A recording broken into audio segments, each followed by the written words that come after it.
En l'église Saint-Michel-des-Lions, un frisson d'émotion parcourt l'assemblée des fidèles venus en nombre assister à la présentation du crâne de Saint Martial.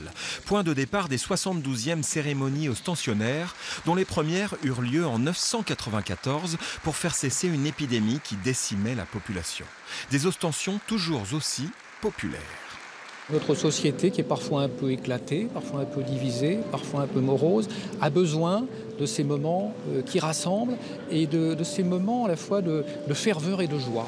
Les reliques de Saint Martial et de Saint Loup, enfermées depuis 7 ans dans des chasses, ont été ouvertes par les 4 porteurs de clés, dont le maire de Limoges. Manifestation cultuelle ou culturelle? On est vraiment là dans la culture de Limoges et dans la reconnaissance de ce qui a été cultuel à un moment donné, qui est devenu vraiment culturel quand vous regardez l'ensemble de la foule ici présente. Manifestation religieuse pour le Conseil d'État, faisant partie du patrimoine immatériel de l'humanité pour l'UNESCO, les ostensions restent avant tout un moment de ferveur.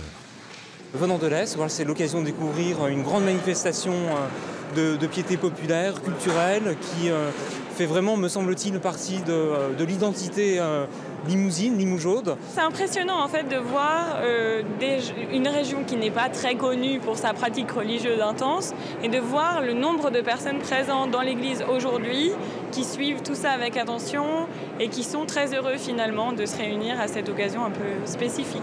Après ces instants de dévotion, les crânes de Saint Martial, Saint Loup ont été replacés dans leur reliquaire, scellés au cachet de cire rouge. Ils attendront 7 ans avant d'être représentés aux fidèles.